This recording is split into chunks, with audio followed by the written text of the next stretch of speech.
Before we begin, just take a moment to your safe here. There's nothing you need to do, nowhere you need to go, just let your body relax, let your thoughts slow down, and if you enjoy these quiet stories, you can gently support the channel with a like. It helps more than you think now, just let go and allow the story to carry you whenever you're ready, just listen. Before we begin, take a moment to slow down. Relax your shoulders. Unclench your jaw. Let your breathing become natural. There is nothing you need to do right now. Nowhere you need to rush. Just listen. This is a story about the future. About intelligence and about the question humanity is only beginning to understand. So sit back, focus, and let's begin. The riddle in the middle of the desert. The real files of Area 51 beyond the UFO legend to the outer limits of military technology. Part 1 of the base that taught America to look up. There are places that become famous because the world understands them. And then there are places that become famous because the world does not. Area 51 belongs to the second kind.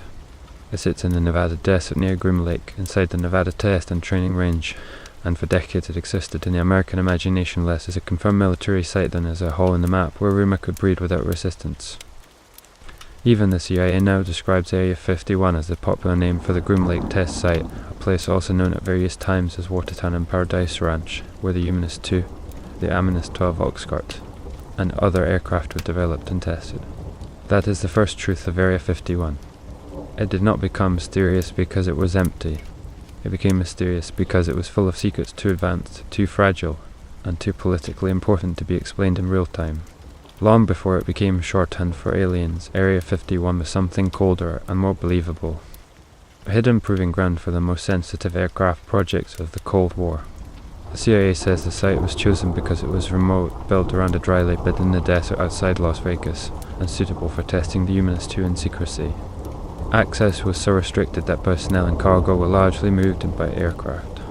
In a now public CIA historical video transcript, the site was described as a specially set aside prohibited area in Nevada, reached by a narrow air corridor, with security described as even tighter than the Manhattan Project. And imagine the first men arriving there in the 1950s. A dry lake. A runway carved into emptiness. Barracks hangars, dust, heat and silence. No glowing flying saucers. No secret treaty with another species. Just engineers, pilots, intelligence officers, and one terrifying assignment. Build aircraft so strange that the public cannot be allowed to understand what it is seeing.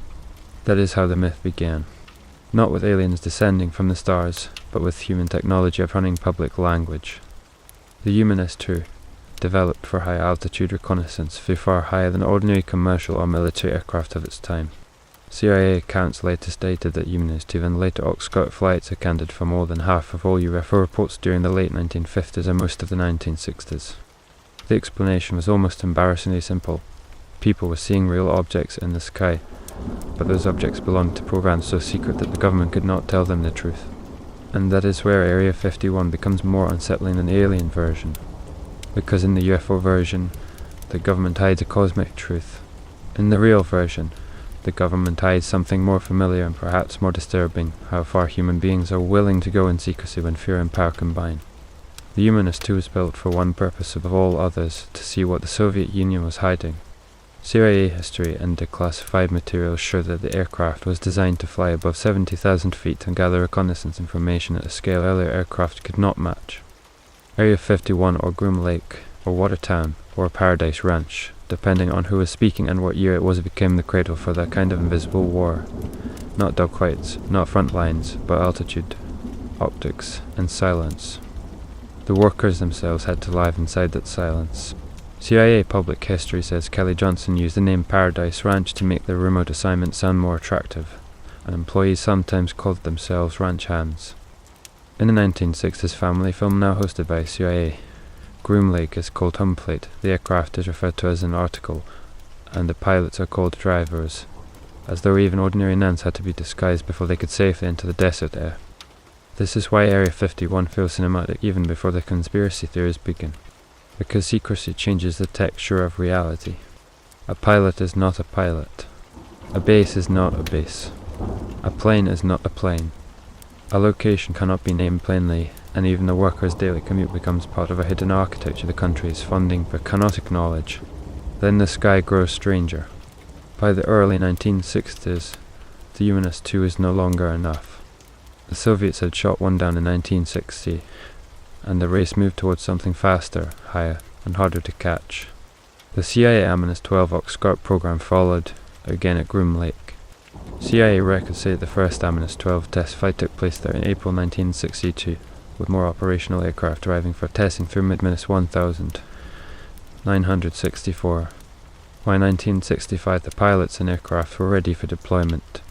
NRO history later described the Aminus-12 as exceeding Mach 3.2 above 90,000 feet.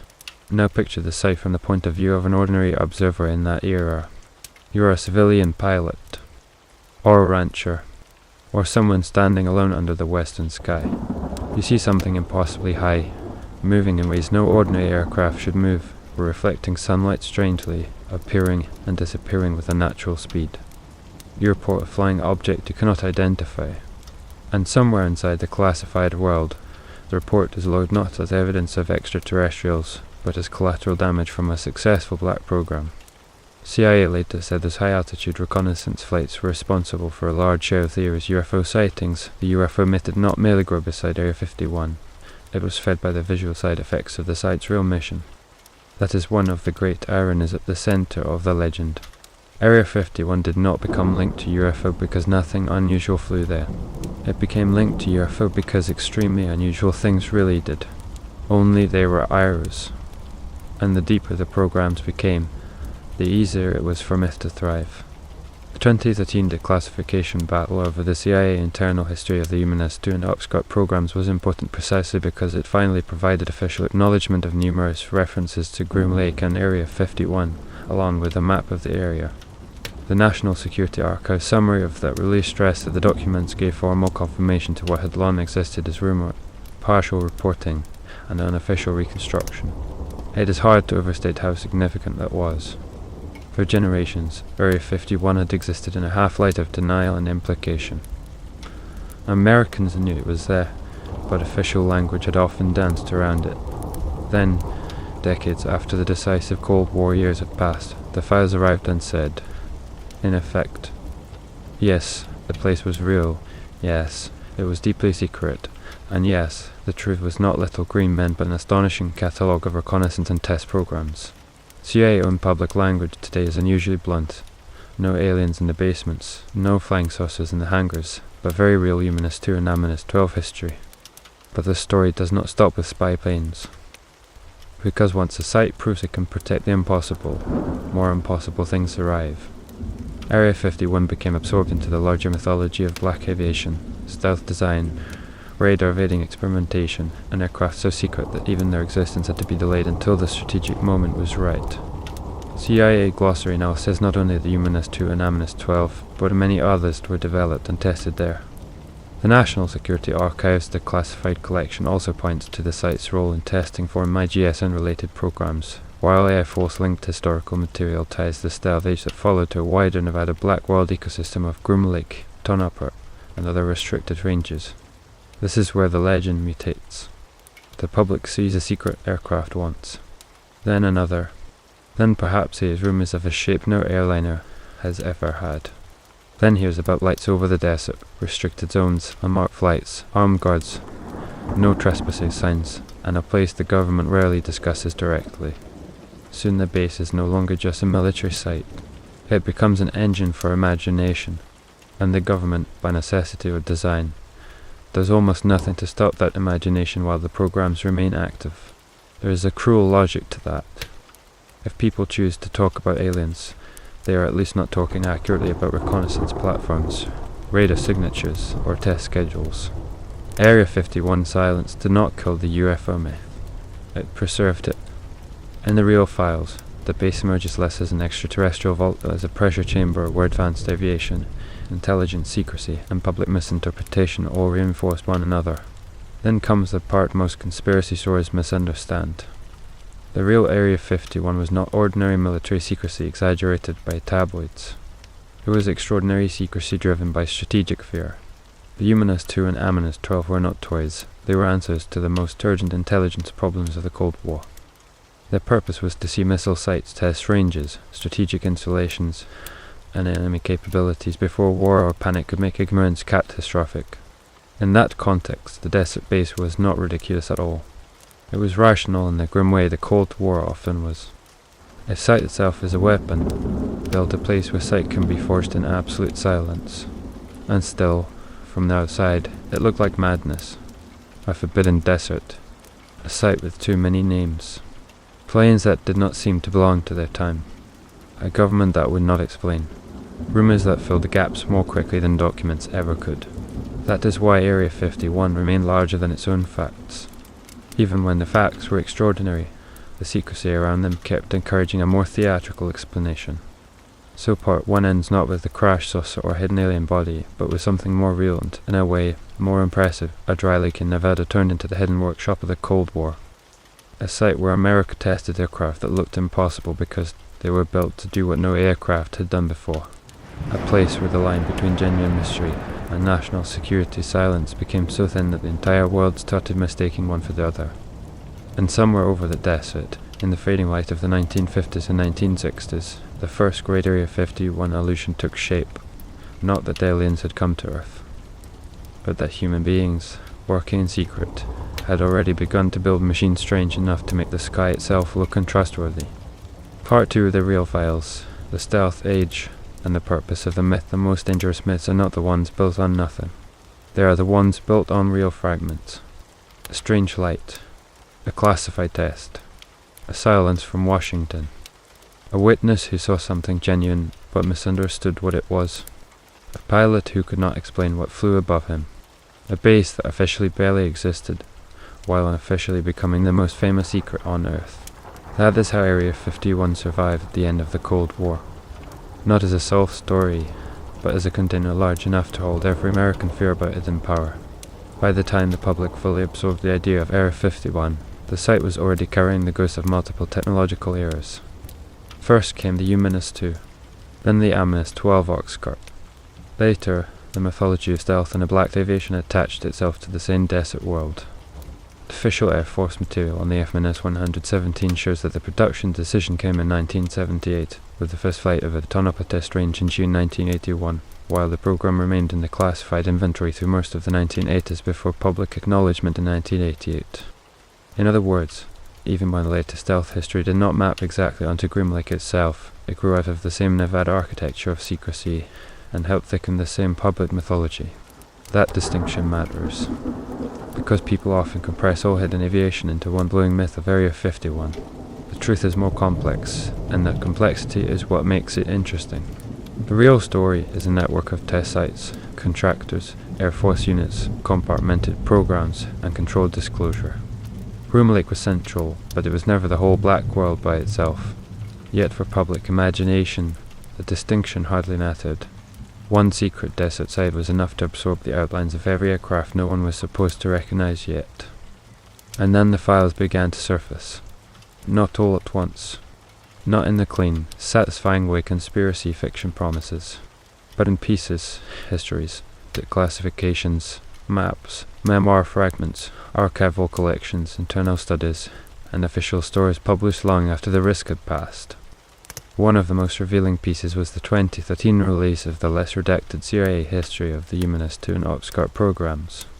The National Security Archive stressed that the new material officially acknowledged numerous references to Area 51 and Groom Lake and included a declassified map. That mattered not because the existence of the base was a surprise to serious researchers, but because official acknowledgement changes the status of a rumour. It lets history move from folklore into documented statecraft. And once the state begins confirming old secrets, an unsettling question follows. What exactly was all that secrecy protecting? The answer in the real files is not the truth about aliens. It is capability, altitude, speed, radar invisibility, reconnaissance reach, technological surprise, and the strategic advantage of making an adversary guess wrong about what you can already do. That is what the Cold War paid for in the desert. The Humanist 2 gave the United States a way to collect intelligence from unprecedented heights. The Amethyst 12 pushed into the realm of Mach 3 plus reconnaissance. Later black programs pursued lower observability and survivability against sophisticated air defenses. From the state's point of view, these were not curiosities. They were tools designed to prevent strategic blindness. And yet secrecy does not only hide technology, it reshapes public psychology, because when the government withholds explanation, the mind does what it has always done in darkness. It narrates. A guarded road becomes proof. A distant light becomes evidence. A classified aircraft becomes an interplanetary craft. An intelligence test site becomes a cosmic warehouse. The people who saw strange things near Area 51 were often not lying. That is what gives the story its durability. They were frequently seeing aircraft that were genuinely outside public knowledge. CIA and later explanation that humanist Tuanot's got flight accounted for more than half of UFO reports from the late 1950s and much of the 1960s is a stunning admission precisely because it validates the witnesses' sense that something real had happened while invalidating their conclusions about what that something was. That is the key emotional mechanism of Area 51. It creates sincere witnesses and false stories at the same time. Once you understand that, the site becomes less a simple secret base and more a machine for manufacturing legend. Every era adds a layer. In the 1950s, impossibly high aircraft. In the 1960s, exotic black reconnaissance. In the stealth era, shapes the public had no vocabulary for yet. In the post-Cold War years, movies, television, leaked anecdotes, and internet mythology. The reality kept feeding the fiction because the reality was already strange enough to deserve disbelief. Even the environmental and legal trail left by this site tells a revealing story. The National Security Archive's Area 51 file highlights presidential determinations from the Clinton and George W. Bush years exempting the Air Force's operating location near Groom Lake from certain environmental disclosure requirements where disclosure might reveal classified information. That is not the language of UFO fantasy. It is the language of a government protecting real programs so aggressively that even ordinary regulatory processes were treated as possible leaks. This is where the phrase real files becomes more powerful than the alien version. Because the real files do not make the story smaller, they make it heavier. No alien autopsies. No saucers under tarps. But presidential exemptions, covert budgets, historical monographs, declassified maps, compartmented aircraft programs, and a decades-long effort to control what could be said about a place the public was never meant to fully understand while the work remained active. And then the 21st century arrives, bringing a new cycle of UAP fascination. This is where Area 51 legend and modern UFO politics begin to overlap again, even though they are not the same thing. In 2024, the Pentagon's All-Domain Anomaly Resolution Office released a historical report that said it found no evidence that any US government investigation, academic-sponsored effort, or official review had confirmed extraterrestrial origin for UAP claims. The report also said ARA found no evidence that the US government or named companies had possessed off-world technology, and noted that some witnesses had misidentified authentic classified US programs as alien-related activity. That line is pure Area 51, not because it proves every story false forever, but because it repeats the base's central pattern in official language. People encounter something secret, misread it through the logic of extraterrestrials, and the truth turns out to be hidden but terrestrial. The same 2024 historical review went further, noting that many UAP investigations since 1945 found ordinary explanations, misidentifications, or insufficient data, and that no review government, academic, or foreign effort had concluded that the cases indicated extraterrestrial origin. The report also described how some historical debunking efforts emerged precisely because authorities feared mass hysteria and public confusion around UFO claims. This does not make every mystery dull. It makes them historically consistent. Area 51 has always sat at the point where secrecy and misinterpretation touch. The base is not important because it proves aliens. It is important because it shows how easily advanced military technology can generate an alien-shaped shadow in public imagination. When you cannot tell the truth, and the truth is visually stranger than anything the public has seen before, mythology does the rest. And perhaps that is why Area 51 still survives so strongly in culture even after official acknowledgement. Because the site represents something larger than one base in Nevada. It represents the possibility that the state may always be ahead of public perception by a margin large enough to feel supernatural. Not literally supernatural. Operationally. The government project does not need to be extraterrestrial to feel inhumanly secret. It only needs to be compartmented enough, technologically unusual enough, and poorly explained enough. The history of Groom Lake shows exactly that. CIA, the Air Force, and Lockheed worked there on aircraft programs whose visibility to outsiders far exceeded the public's ability to interpret them correctly. That gap between sight and understanding is the true engine of the legend. And still, the place remains useful to myth because total transparency has never arrived. Even now, the government's confirmed story is specific in some places and quiet in others. There are official histories. There are public glossaries. There are declassified maps and old film reels. There are also continuing restrictions, continuing classified work at the broader range, and the simple fact that a site built for secrecy will always attract meanings beyond the documents that have been released. That does not justify every fantasy, but it explains why the fantasy never dies. So what is Area 51 really? Not a spaceship graveyard, not a punchline, not just a conspiracy shrine in the desert. It is a place where the United States tested technologies at the outer edge of what its enemies were supposed to know. A place where the Eminus 2 and Aminus 12 helped redefine reconnaissance, where later stealth age secrecy deepened the surrounding mythology, and where the government's own need to hide authentic programs allowed the UFO legend to grow into a parallel history almost as famous as the real one. That is why the real files matter. They do not kill the mystery, they relocate it. The deepest mystery of Area 51 is not whether aliens were stored there. It is how far military technology can advance in secrecy before ordinary citizens no longer have the tools to distinguish black projects from fantasy. That question is more relevant now than ever. The Pentagon's modern UAV efforts continue to review hundreds of reports. More than 1,600 cases were under review as of June 1, 2024, according to the Department of Defense release tied to the 2024 annual report, yet the historical lesson of Area 51 remains the same. Some unexplained sightings are only unexplained because the observer is standing outside the wall of classification. So the story ends where the best Area 51 stories always should, not underground in a freezer full of alien remains, but out on the runway.